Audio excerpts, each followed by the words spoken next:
Guhaye ikaze kuri page y'amakuru bikomeje kuvugwa mu karere ka Afrika y'ibiyaga bigari ndetse na byinshi bikomeje kugaruka no kuvugwa mu burasirazuba bwa Repubulika na Demokarasi ya Kongo. Kimwe mu gitondo kibi ku baturage b'umujyi wa Goma nyuma y'uko indege zindwanya Su-25 z'igisirikare cya Repubulika na Demokarasi ya Kongo zagejwe ku kibuga mpuzamahanga cya Goma zikomeje gucunga umutekano bikomeye cyane nyuma y'uko umuvugizi w'inyeshyamba za M23 Major Uwiringoma atangaje ko amahitamo asige ku mutwe w'inyeshyamba za M23 ari ukurwana intambara ndetse basanga FARDC ahiri gutegurira ibitero byabo bidasanzwe. Abakuriye ndetse n'abari mu itsinda ridasanzwe ririnda umukuru w'igihugu Perezida Felix Antoine Tshisekedi Tshilombo Presidential Guards nibo bahawe inshingano zikomeye cyane zo kurinda umujyi wa Goma nyuma y'uko M23 igaragaje ko nta yandi mahitamo asigaye uretse gusatira ndetse no kwegereza umujyi wa Goma mu kwirinda ibitero byose by'indege zindwanya Su-25 z'igisirikare cya Repubulika Iharanira Demokarasi ya Kongo. Amwe mu makuru akomeye cyane anyujije ku rukuta rwabo rwa Twitter, komanda w'inyeshyamba za M23 Sultan Makenga aragaragaza ko umutwe w'inyeshyamba za M23 igisirikare cya Repubulika ya Demokarasi ya Kongo FARDC kiri kubibeshyaho mu buryo bukomeye cyane ndetse baragaragaza ko atari abana ndetse atari ifu y'imvugwa rimwe nk'uko abayobozi ba Kinshasa bakomeje kugaragaza ko ibitero karundura byitegurwa kugabwa mu bice bigiye bitandukanye by'ibirindo by'umutwe w'inyeshyamba za M23 birasiga ibice bigiye bitandukanye FARDC yifuza gusubirana bigiye mu maboko yabo n'uguhera ku mujyi wa Bunagana ndetse by'umwihariko n'ikigo cy'ingabo cya Rumanga bugiheruka gufatwa mu mirwano ikomeye cyane FARDC ahanganyemo n'umutwe w'inyeshyamba za M23. Ibi kandi bikongera gushimangirwa intambara idasanzwe nyuma y'uko FARDC ikomeje politike kongera abasirikare benshi ndetse n'intwaro ziremereye cyane mu mujyi wa Goma bakomeje kurindisha uburinzi bwo ku rwego rwo hejuru mu kwirinda ku mutwe w'inyeshyamba za M23 zagaba ibitero karundura ibyabaye mu mwaka wa 2012 bikongera bikisubira mu mujyi wa Goma kongera gufatwa n'umutwe w'inyeshyamba za M23. Umwe mu makuru akomeye cyane tugiye kuba tukugarukira aka kanya nuko umuvugizi w'inyeshyamba za M23 Major Uwiringoma yatangaje ko umutwe w'inyeshyamba za M23 wamaze gukusanya zimwe mu ntwaro zigezweho ndetse bitegura gutana mu mitwe n'igisirikare cya Repubulika ya Demokarasi ya Kongo FARDC, ndetse kandi icyemezo nyamukuru nicyo kubanza guhangana n'indege Su-25 z'igisirikare cya Kongo bivugwa ko zaguzwe mu gihugu cy'Uburusiya. N'indege ebyiri zimaze kugezwa ku butaka by'umwihariko ku kibuga cy'indege mpuzamahanga cya Goma niho zikomeje gucungira umutekano mu bice bikomeye cyane ndetse izi ndege zindwanya Su-25 zikaba zikomeje gucunga umutekano mu bice bihana imbibi n'umujyi wa Goma ndetse n'ibyerekezo muri teritwari ya Rucuru aho bikekwa ko umutwe w'inyeshyamba za M23 zishobora guturuka ndetse zishobora kwifashisha mu kugaba ibitero mu bice bigiye bitandukanye by'ubutaka bwa Repubulika ya Demokarasi ya Kongo by'umwihariko mu mujyi wa Goma. Teritwari ya Rucuru yose ibice binini bifitwe n'umutwe w'inyeshyamba za M23 ndetse igisirikare cya Repubulika Iharanira Demokarasi ya Kongo FARDC kiri gutegura politiki idasanzwe kwisubiza ibice by'ingenzi mu gihe amasaha ari kubarirwa mu ntoki amezi 5 aba yuzuye umutwe w'inyeshyamba za M23 zifite umujyi wa Bunagana mu bice bigiye bitandukanye bize teritwari za Beni bice bigiye bitandukanye bigize teritwari ya Rucuru ibarizwa mu ntara ya Kivu ya ruguru. Hakomeje kumvikana ubwicanyi budasanzwe leta Kongo ikomeje gukorera mu bice by'abaturage biganjemo abakoresha ururimi rw'ikinyarwanda dore ko indege zindwanya Su-25 z'igisirikare cya Repubulika ya Demokarasi ya Kongo zikomeje kugenda zitwika ndetse zirasa bikomeye cyane ku bice bikekwamo ku mutwe w'inyeshyamba za M23 zaba zifitemo ibirindiro bikomeye cyane. M23 igaragaza ko ari bimwe mu bigize ibyaha by'intambara bikomeje gukorerwa ku butaka bw'igihugu cya Kongo ndetse Major Uwiringoma nyuma gutangaza ihangana rikomeye cyane n'indege zindwanyi za leta Kongo Su-25 baragaragaza ko imiryango mpuzamahanga ikwiye guhaguruka ndetse ikareba ibikomeje gukorerwa ku butaka bwa Repubulika Iharanira Demokarasi ya Kongo, ndetse kandi ibi bivugwa n'ibyaje kuba binononsorwa binasubirwamo ku rwego rwihariye na societe civile zikorera muri Kivu ya ruguru ziri gutangaza ko amakuru M23 abanje gukira hanze agaragaza ubwicanyi bukomeje gukorerwa abaturage mu bice bigiye bitandukanye. Ayo makuru ariyo ndetse afite ishingiro basaba guverinoma ya Kongo guhagarika gusuka ibisasu by'indege zindwanya Su-25 ku bice abaturage batuyemo ndetse bagahangana gusa n'umutwe w'inyeshyamba za M23, dore ko kandi amwe mu magambo atangajwe mu nteko ishinga amategeko ya Repubulika ya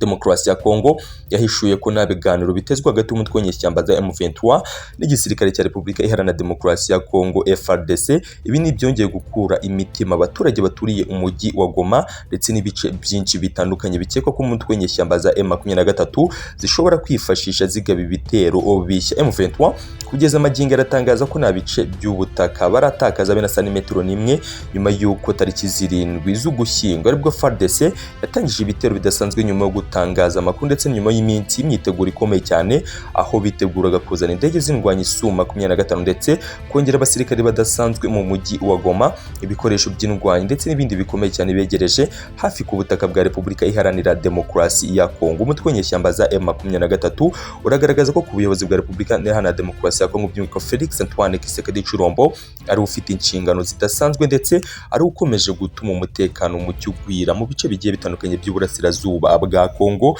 Benshi barashinja Perezida Felix Antoine Tshisekedi Tshilombo kwirengagiza gukoresha zimwe mu mbaraga ze ndetse n'ubushobozi politiki afite ku ruhando mpuzamahanga ndetse no mu gihugu cy'ubudahangarwa afite mu gusoza ikibazo cya community ngari y'abarwandafone n'abakongomani bakoresha ururimi rw'ikinyarwanda bagaragaza ko bakomeza guhohoterwa ndetse no kwirengagizwa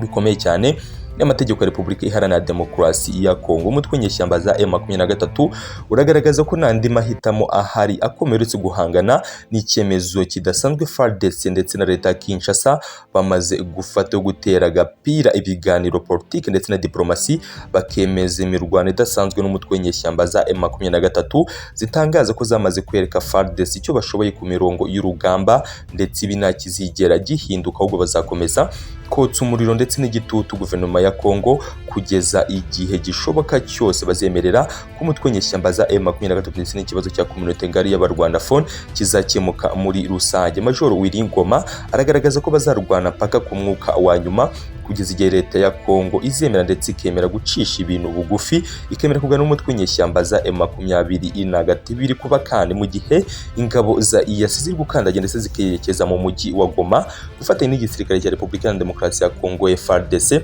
mu bice by'ibitero bigiye bitandukanye. Ndetse Major Wiringoma umuvugizi w'inyeshyamba za M23 mu gisata cy'ingabo aragaragaza ko n'ayandi mahitamo ahari uretse guhangana byeruye n'igisirikare cya Repubulika ya Demokarasi ya Kongo FARDC ndetse n'ingabo za IAS. Ariko ku munsi w'ejo mu itangazamakuru Major Wiringoma ubwo yaganiraga na kimwe mu bitangazamakuru bikomeye cyane muri Kenya yagaragaje ko n'ayandi mahitamo azaba ndetse nta kindi kizakorwa ku mutwe w'inyeshyamba za M23 uretse kwinjira ndetse no guhangana bikomeye cyane n'igisirikare cy'igihugu cya Kenya KDF Kenya Defense Force mu gihe koko bazaba batinyutse kugaba ibitero ku mutwe w'inyeshyamba za M23 by'umwihariko no mu bice bagenzura ku butaka bwa Repubulika Iharanira Demokarasi ya Kongo. Umwanzuro M23 bivuga ko wafashe ndetse ukomeye cyane no guhangana bikomeye n'igisirikare cya Kongo ndetse no kurwanira uburenganzira bwa community ngari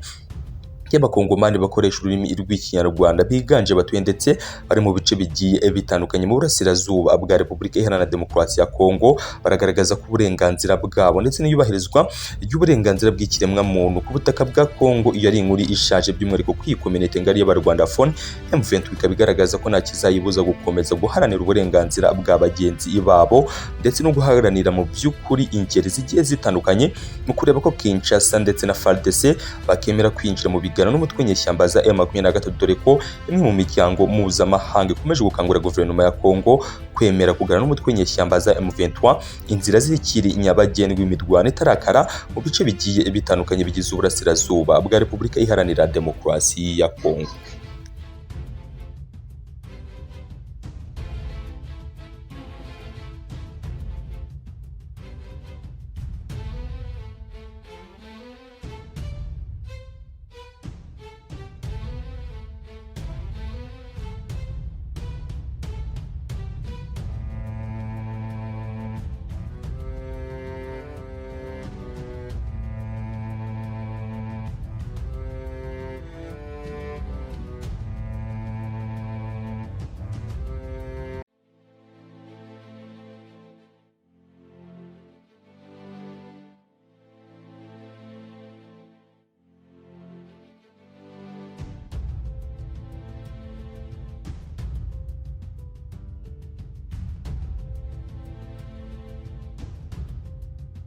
Milango.